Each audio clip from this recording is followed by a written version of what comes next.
Don't Stand So Close to Me by Eric Walters. Chapter 1. Isaac, could you please pay at least a little attention? Jenna asked. Isaac looked up from his phone. Believe me, I'm paying as little attention as I can, he said. Reese and I tried hard not to laugh, but it was impossible. Isaac just didn't care. Do you have to encourage him, Quinn?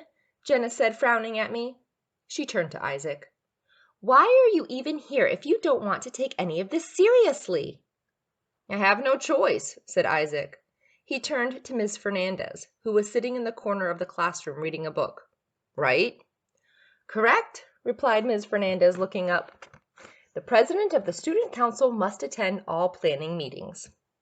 Bet you didn't know that when you ran for president, Jenna said. I'm constantly amazed by what I didn't know, Isaac replied. I'm starting to wish you'd won the election. Jenna shot him a dirty look. Isaac was president and she was vice president. The person who came in second was automatically appointed vice president. Jenna had really wanted to be president.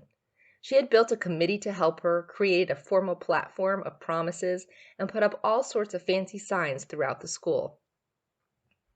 Isaac had put up a few signs too. We'd even helped make them. But his said things like, vote for Isaac, you could do worse, and Isaac, the only A's I get are in my name.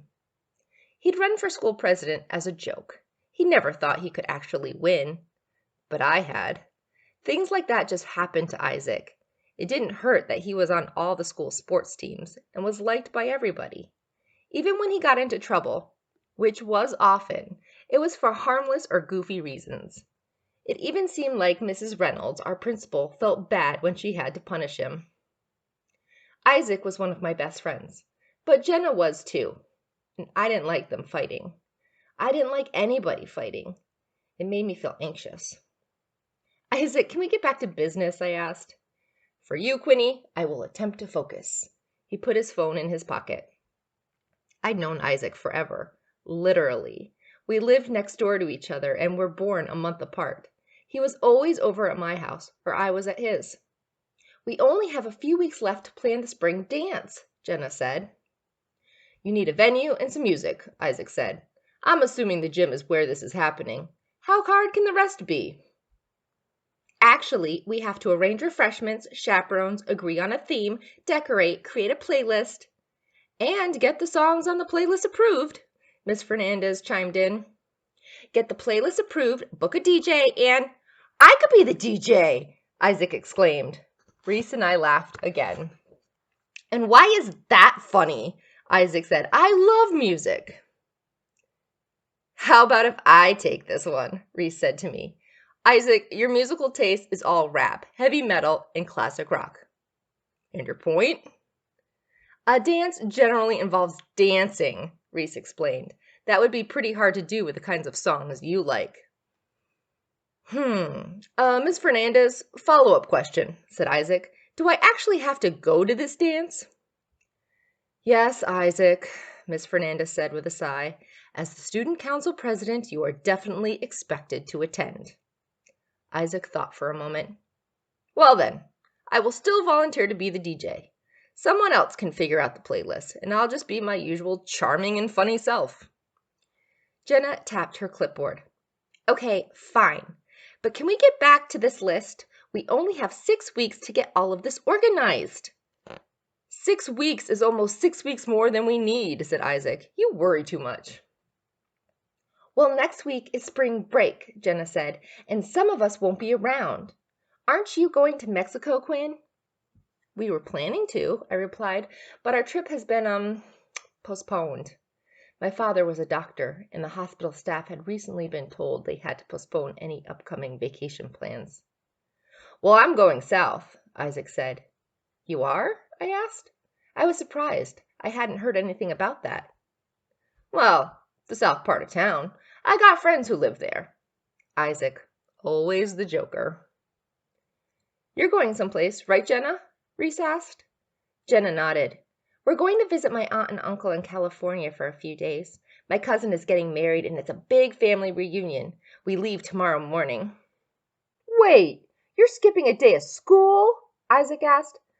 I think that is inappropriate. He was doing a perfect imitation of our principal.